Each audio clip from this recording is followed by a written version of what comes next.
नीतीश कुमार से हुआ है। कितने दिन पहले हुआ था? अभी मार्च में हुआ है। सही सुना आपने। सीतामढ़ी की रहने वाली इस औरत ने रिश्तों के पन्नों पर शादी, साजिश और फरेब की ऐसी स्क्रिप्ट लिखी जिसकी सच्चाई ने सबको चौंका दिया है। जी हां, वो पिछले 12 सालों से एक दो नहीं 3 रिश्तों को जी रही थी। दिल में जो गहरा राज लिए तीसरे के साथ जिंदगी की सफर पर निकल गई थी, ये सोचकर कि उसका राज कभी बेपर्दा नहीं होगा। लेकिन जब हकीकत सामने आई तो पांव तले जमीन खिसक गई और वो खुद अपने बनाए रिश्तों की जाल में उलझ गई, जिसका कोई आधार ही नहीं है। नाम सुनीता कुमारी, उम्र 30 साल, पिता का नाम रामेश्वर पासवान, ग्राम अमघटा, जिला सीतामढ़ी। शादी, साजिश और फरेब की ये कहानी इसी नाम और इसी चेहरे से शुरू हो जाती है, जिसका ना तो कोई सही आधार है और ना ही कोई अस्थायी पता या ठिकाना। पिछले 12 सालों में इस औरत ने रिश्तों के पन्नों पर शादी, साजिश और प्यार की ऐसी फरेबी कहानी लिखी जिसमें ये खुद ही उलझ कर रह गई है। जी हाँ, ये देखने में जितनी खूबसूरत और हसीन है, इससे कई ज्यादा इसकी दिलकश अदाएं हैं। ये अपनी नशीली आंखों से इश्क का ऐसा जाम पिलाती है कि पीने वाले इसके बस में आ जाते हैं। इससे जो बात करता है वो इसकी आवाज का दीवाना बन जाता है, जिसका ये भरपूर फायदा भी उठाती है। इससे जो भी मिलता है वो शादी, साजिश और फरेब के जाल में फंसकर लुट जाता है, जिसकी सच्चाई सुनकर आप भी दंग रह जाएंगे। जैसे सीतामढ़ी जिले के लोग इसकी हकीकत जानकर दांतों तले उंगली दबा रहे हैं और इसके फरेब में फंसा परिवार कहानी सुना रहा है और न्याय की गुहार लगा रहा है। फिर से मेरे भाई के साथ बोलती है कि मैं इससे प्यार करता हूँ, मैं इसके साथ शादी की हूँ और मैं इसके साथ घर पे गई रखी। मेरे माता पिता, लड़के के माता पिता सब सहयोग किए और इस चीज़ को दर्शाते हुआ गलत फर्जी आवेदन मेरे खिलाफ FIR दर्ज कर दी है, जिसके कारण प्रशासन सही तरीके से जांच न कर पाई और सीधा मेरे घर पे आकर के प्रशासन मुझे अरेस्ट करने के लिए मेरे पीछे भागदौड़ कर रही है और मैं किसी तरीके से बचा मारा फिर रहा हूँ। सही सुना आपने। लुटेरी, फरेबी और बेवफा दुल्हन का ये कारनामा सीतामढ़ी जिले से सामने आया है, जिसकी चर्चा गाँव से लेकर शहर तक की जा रही है। जो भी इसकी हकीकत जान रहा है वो सन्न रह जा रहा है, क्योंकि इस औरत ने पिछले 12 सालों में बार दूल्हा बदला है। जी हाँ, इस औरत ने एक नहीं, दो नहीं बल्कि 3 इसके पति हैं और हैरानी की बात तो ये है कि तीनों एक ही जिले के हैं। 12 सालों में ये बगैर तलाक के 3 शादियां कर चुकी है। बड़ी बात तो ये है कि इसने अपने 2 पति पर गंभीर आरोप भी लगाए हैं। चौंकाने वाली बात तो ये है कि इसने तीसरे सुहाग को भी नहीं बख्शा है। तीसरे पर इसने धोखा देकर छोड़ने का आरोप लगा दिया। वहीं दूसरे पति पर रेप केस दर्ज कर रखा है। आरोप है कि सुनीता कुमारी नाम के इस महिला के पास 2 आधार कार्ड हैं। दोनों में उसका नाम अलग अलग रखा गया है, साथ ही पति के नाम भी अलग अलग हैं। आप भी ध्यान से और गौर से इस चेहरे को देख लीजिए। यही वो चेहरा है और यही वो नाम है जिसके साथ 1-2 नहीं बल्कि 3 मर्दों का नाम जुड़ा है। इसके फरेब का खुलासा उस वक्त हुआ जब इसने अपने तीसरे पति पर लिव इन में रहने के बाद शादी करके छोड़ने का आरोप लगाया है।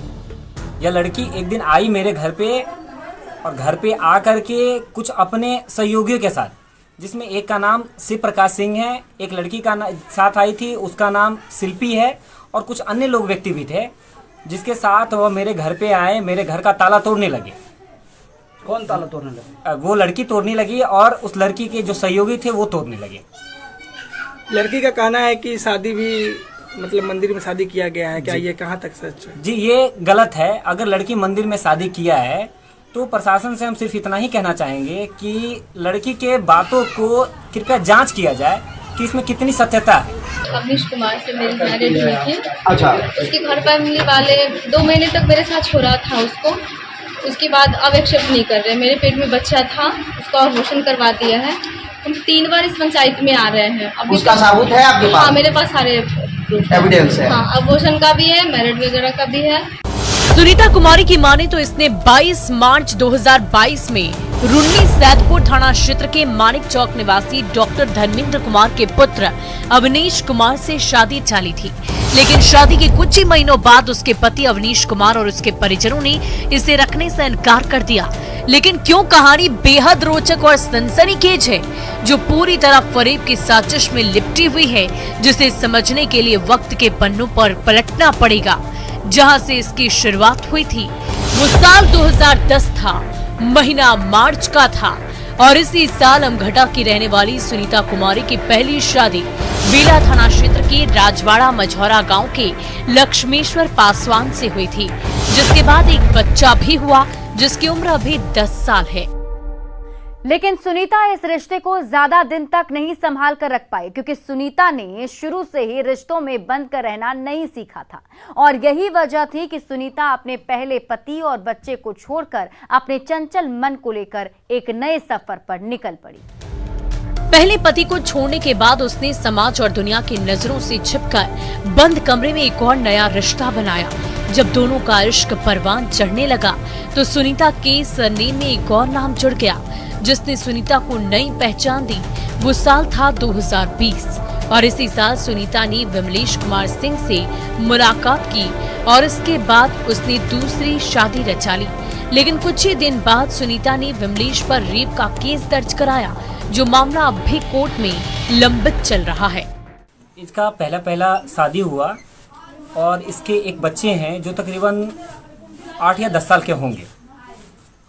उसके बाद यह लड़की दूसरी शादी की, इसके लड़की के कथन के अनुसार, जिसका नाम सुनीता देवी है और इसके पति का नाम विमलेश कुमार सिंह, भिट्ठा बाजार, वार्ड नंबर 12, सुरसंड, सीतामढ़ी। ठीक है, जिसका मैं दोनों का आधार कार्ड ये रहा। इन दोनों रिश्तों को जीने के बाद भी सुनीता का दिल नहीं भरा। वो रिश्तों के साथ खेलने लगी थी। उसने एंजॉय करना सीख लिया था और यही वजह थी कि वो दिल में दो गहरा राज लिए तीसरे रिश्ते की तलाश में निकल गई थी और उसे उसने हासिल भी कर लिया। लेकिन कैसे, कहानी बेहद दिलचस्प है। मेरी सास बोल रही थी कि तुमने मेरे बेटे के साथ शादी करने के लिए। मैं बोली मैं नहीं कर सकती हूँ, मेरी अतीत बहुत ये है, मैं शादीशुदा थी, मैं एक बच्चे की माँ भी हूँ, तो मैं नहीं कर सकती। बट मुझे उस घर से कोई रिलेशन नहीं है, मैं नहीं कर सकती, मेरी अतीत थोड़ी सी टॉप है। तो वो लोग बोले मुझे तुम्हारी अतीत से कोई लेना देना नहीं है, मैं सब कुछ जानबूझ के तुम्हें एक्सेप्ट करना चाहती हूँ। मेरी बेटे की ज़िंदगी तुम्हारे जान में बसता है, इसलिए तुम मेरे बेटे को एक्सेप्ट कर लो। ये लोग मुझे बहुत प्रेशर दी। उसकी माँ आंचल फैला के मेरे बेटे की ज़िंदगी की भीख मांग रही थी मेरे से शादी करवाने के लिए। सुनीता की माने तो वो शहर में किसी कंपनी के शोरूम में बतौर सेल्स गर्ल काम करती थी और इसी दरमियान अवनीश अपने कुछ दोस्तों के साथ बाइक लेने के लिए शोरूम पर आया। बातों ही बातों में उसने सुनीता की मोबाइल नंबर ले लिया और इसके बाद अवनीश सुनीता को कॉल करके परेशान करने लगा। थोड़ी नोकझोंक के बाद ये परेशानी प्यार में तब्दील हो गई और दोनों घंटों फोन पर प्यार भरी बातें करने लगे। जब प्यार परवान चढ़ा तो अवनीश ने समाज की बंदिशों को तोड़ते हुए अपने परिवार वालों की रजामंदी से बिल्कुल फिल्मी अंदाज में 22 मार्च 2022 को सुनीता की मांग भर दी और इसके बाद दोनों दो जिस्म एक जान बनकर साथ रहने लगी। लेकिन कुछ ही महीनों के बाद सुनीता ने अवनीश पर ही स्थानीय थाने में एफआईआर दर्ज करा दी।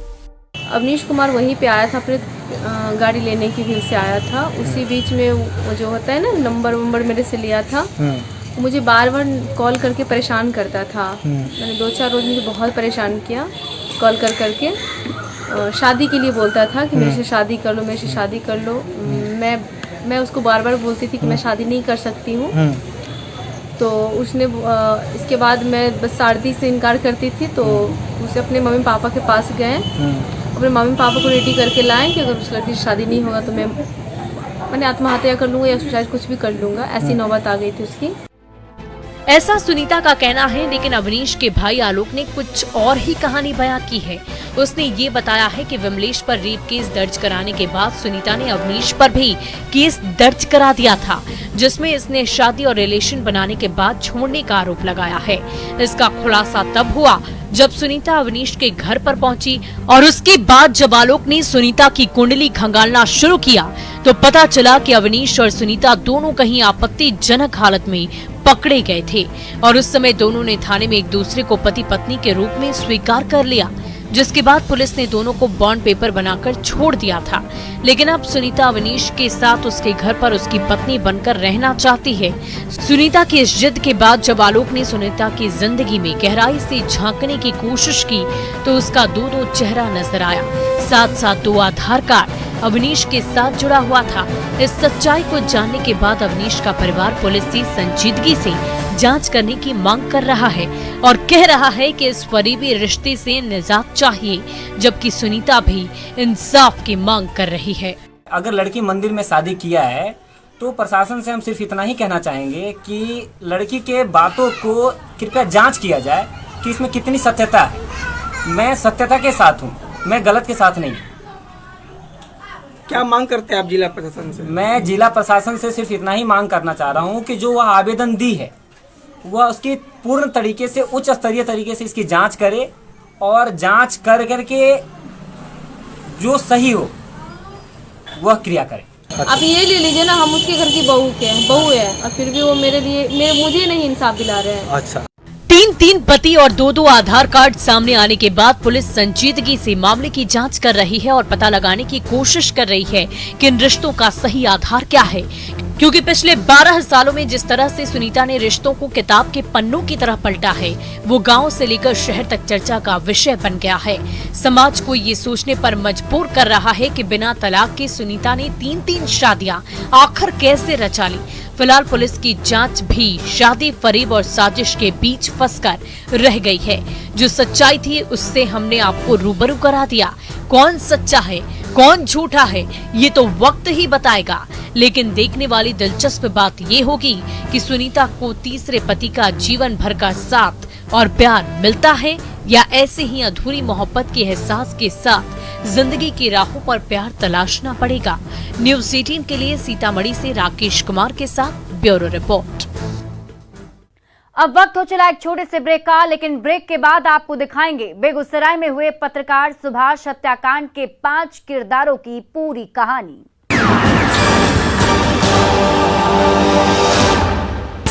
16 चैनल्स। 1000 रुपए निकालकर घर लौट रहे थे। रास्ते में घात लगाए अपराधियों ने बड़े बाजार के समीप पैसा लूट लिया। अपराधियों के भागने के दौरान पीछा कर एक लुटेरे को लोगों ने पकड़ लिया। तस्वीरों में साफ देखा जा सकता है कि कैसे 2 बाइक सवार पैसे लूटकर भाग रहे हैं। तभी आसपास मौजूद लोगों ने तत्परता दिखाते हुए उसे पकड़ लिया, जबकि दूसरा अपराधी भाग निकला। बताया जा रहा है कि अपराधियों ने पहले से घात लगाकर घटना को अंजाम दिया था। वहीं पकड़े गए लुटेरे से पुलिस पूछताछ करने में जुटी हुई है।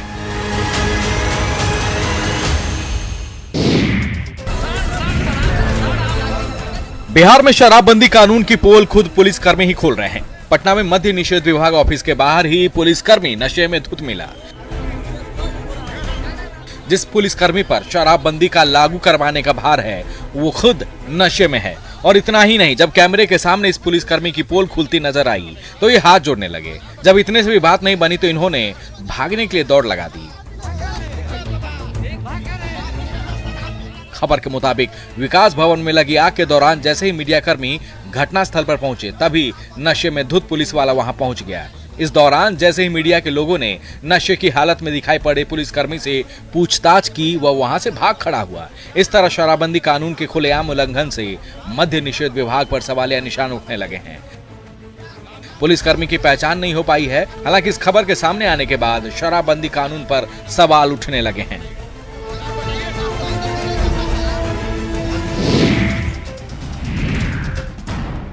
राजधानी पटना के नदी थाना क्षेत्र के जेठुली के पास तेज आंधी और बारिश से एक पेड़ टूटकर स्टेट हाईवे से गुजर रहे एक ऑटो पर जा गिरा, जिससे सड़क पर अफरा तफरी मच गई। पेड़ का अचानक टूटकर ऑटो पर गिरने से ऑटो सवार 2 लोग घायल हो गए। वहीं दुर्घटना में ऑटो सवार 3 लोग सकुशल अपनी जान बचाकर ऑटो से निकलने में कामयाब हो सके। घटना की पूरी वारदात स्टेट हाईवे पर लगे सीसीटीवी कैमरे में कैद हो गई। इन तस्वीरों में साफ देखा जा सकता है कि तेज आंधी के कारण पेड़ अचानक से टूटकर स्टेट हाईवे से गुजर रहे एक ऑटो पर जा गिरा, जिससे ऑटो सवार यात्रियों में चीख पुकार मच गई। अचानक हुई इस घटना से थोड़ी देर के लिए स्टेट हाईवे पर अफरा तफरी मच गई।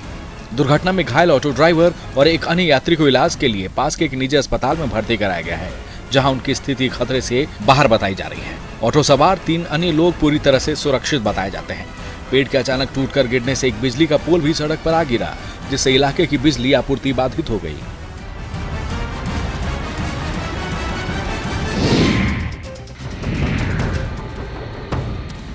दिल्ली के कनॉट प्लेस में सुबह सुबह एक रेस्टोरेंट में आग लग गई। घटना की सूचना मिलते ही दमकल विभाग की 6 गाड़ियां मौके पर पहुंची। हादसे में अभी तक किसी के हताहत होने की खबर नहीं है। दमकल विभाग के अनुसार आग पर 1 घंटे के भीतर काबू पा लिया गया।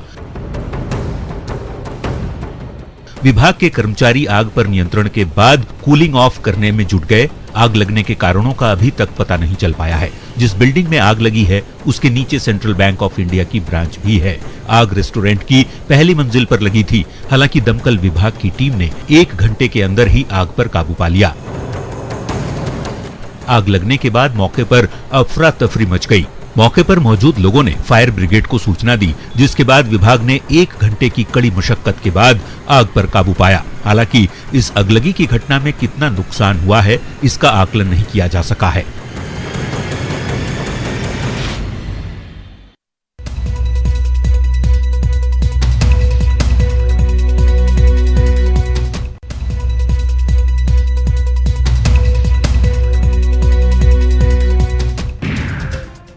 सिवान में अतिक्रमणकारियों पर जिला प्रशासन का बुलडोजर चला। एसडीएम और ईओ के नेतृत्व में मजिस्ट्रेट सहित कई थानों की पुलिस शहर को अतिक्रमण मुक्त कराने में लगी रही। जिले में आज से 3 दिनों तक यानी 17 जुलाई तक जिला प्रशासन बुलडोजर चलाकर शहर को अतिक्रमण मुक्त कराएगा। तस्वीरों में आप देख सकते हैं कि किस तरह से अवैध कब्जाधारियों को हटाया जा रहा है। बांस से दुकानों के बैनर पोस्टर भी हटाया जा रहा है। ये नजारा नगर थाना क्षेत्र का है, जहां भारी संख्या में पुलिस बल की तैनाती के साथ अतिक्रमणकारियों पर पुलिस का बुलडोजर चल रहा है।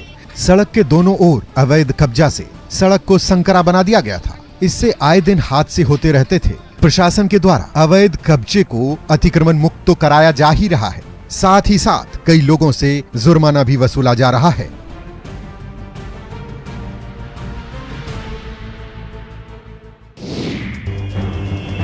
छपरा सदर अस्पताल में स्वास्थ्य विभाग के दावों की कलई एक बार फिर खुल गई। अस्पताल में प्रसव के लिए आए एक मरीज को बिना इलाज रेफर कर दिया गया।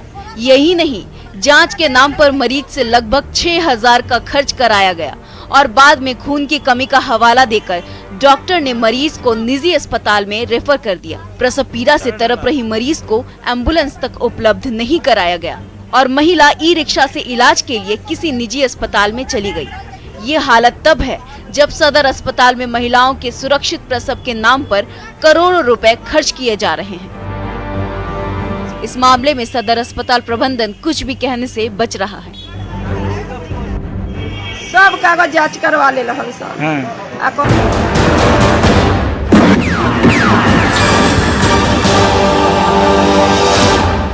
ब्रेक के बाद एक बार फिर से आपका स्वागत है। 20 मई 2022 को बेगूसराय जिले में हुए पत्रकार सुभाष कुमार की हत्या की गुत्थी को पुलिस ने सुलझा लिया है। 60 दिनों बाद पुलिस ने ओडिशा और पश्चिम बंगाल की पुलिस की मदद से मर्डर में शामिल 5 में से 3 किरदारों को अरेस्ट कर लिया, जबकि 2 किरदार पहले ही पुलिस की दबिश से सरेंडर कर चुके हैं। देखिए इस रिपोर्ट में सुभाष हत्याकांड के 5 किरदारों का पूरा सच। पत्रकार सुभाष हत्याकांड का खुला राज। पश्चिम बंगाल से 3 आरोपी गिरफ्तार। 60 दिन बाद पुलिस ने ली राहत की सांस।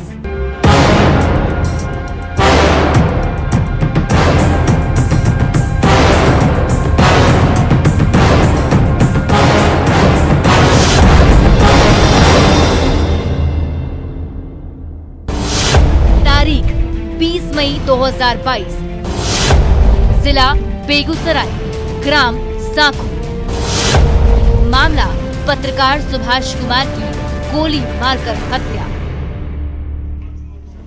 यही वो तारीख है जिस दिन बेगूसराय जिले के परिहार ओपी के साखू गांव निवासी अर्जुन महतो के इकलौते बेटे सुभाष कुमार की एक शादी समारोह में डीजे को लेकर हुए विवाद में गोली मारकर हत्या कर दी गई, जिसके बाद बेगूसराय शहर खौफ और दहशत में जलने लगा था।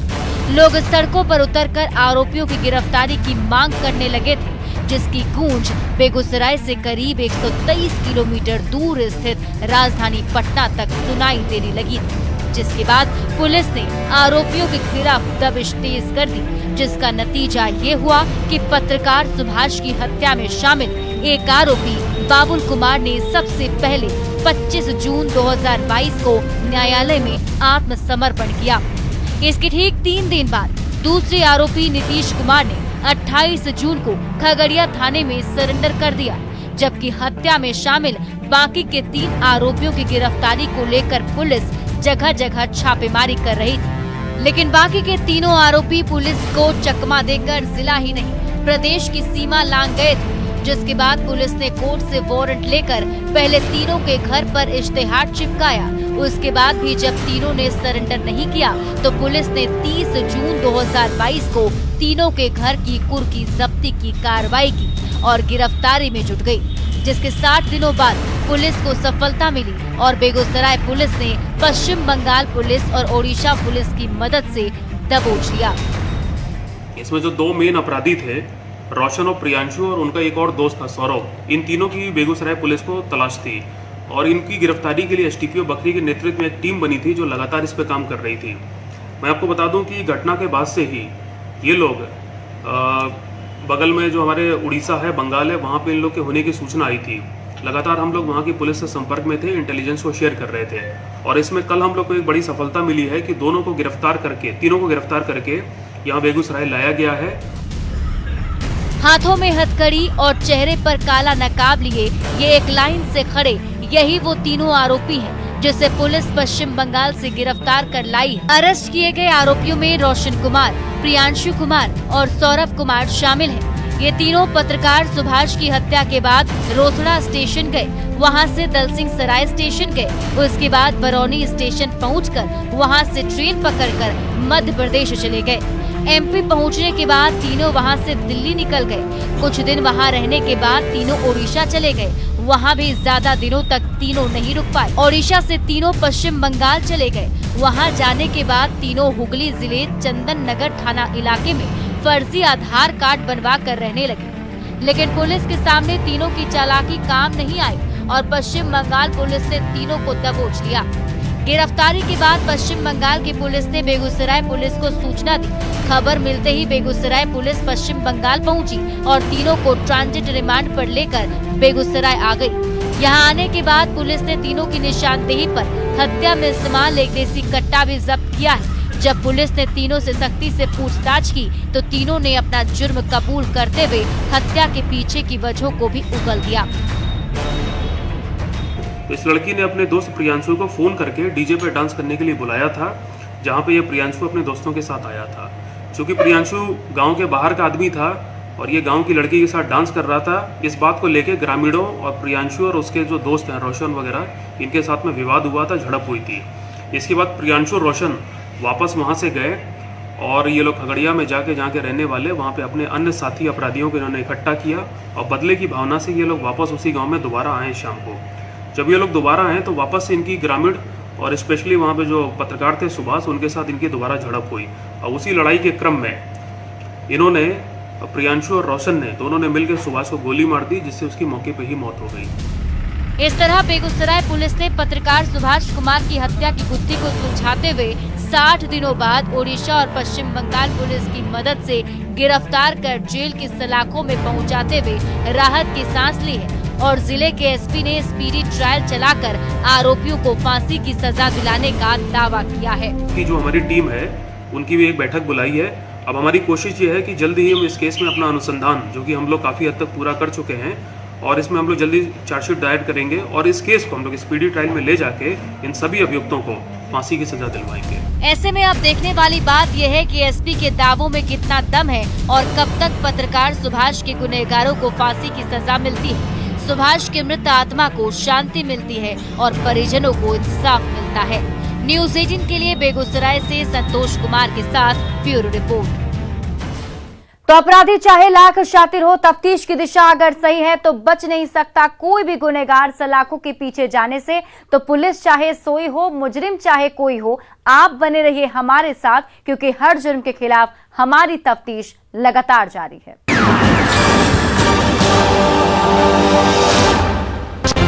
ऑपरेशन में तो खून के कम भला तो लड़का गए खून देवे 5-7 हजार के गरीब आदमी के तो सब चेक हो गए और कहता कि ना हो इसे खून हमरा पर दोषी ना आई।